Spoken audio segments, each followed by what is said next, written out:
Reba McEntire's family endures another heartbreak, more loss than I ever imagined.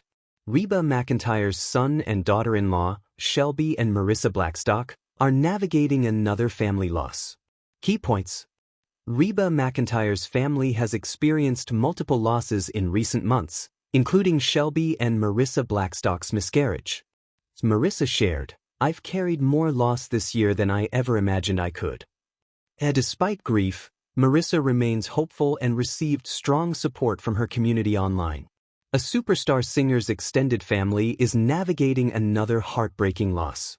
Reba McEntire's son, Shelby Blackstock, and his wife, Marissa Blackstock, recently experienced a miscarriage. The family's miscarriage comes just months after the death of Brandon Blackstock, McEntire's former son-in-law and Shelby's half-brother. In addition, Marissa lost her own father just before learning of her pregnancy. On December 5th, Marissa took to Instagram to share the devastating news. In her caption, she wrote, "I've carried more loss this year than I ever imagined I could. First my brother-in-law, then my dad, and now our little boy."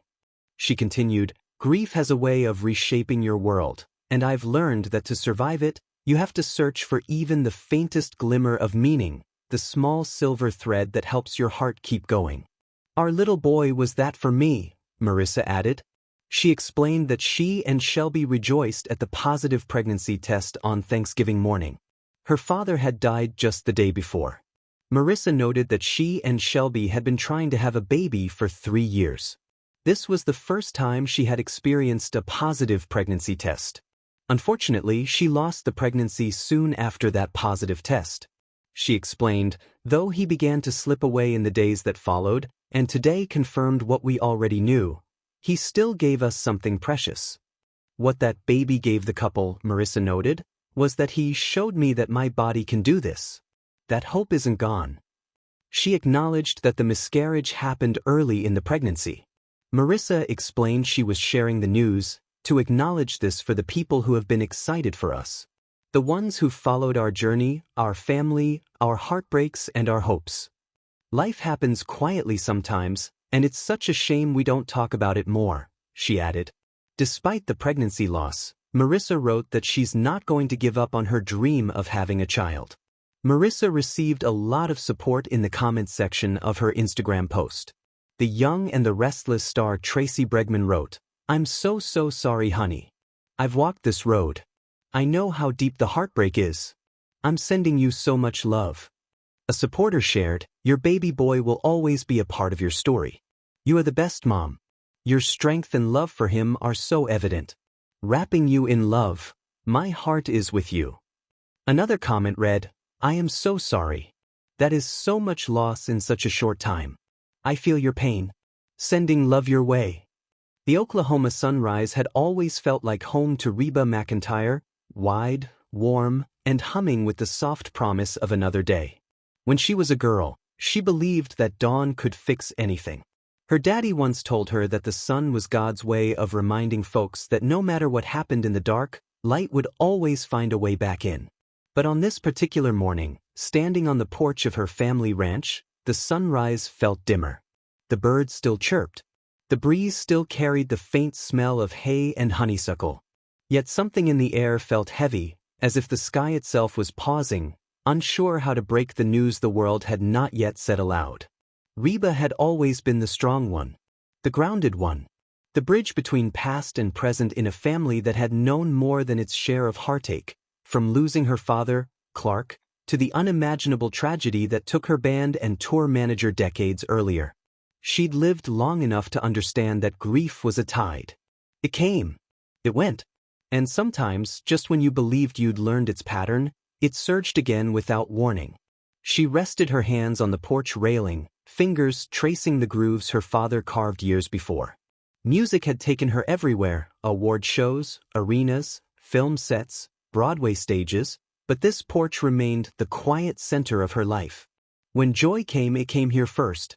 And when sorrow arrived, it somehow settled here too, as though the wood itself remembered every tear shed against the grain. Today, sorrow had shown up again.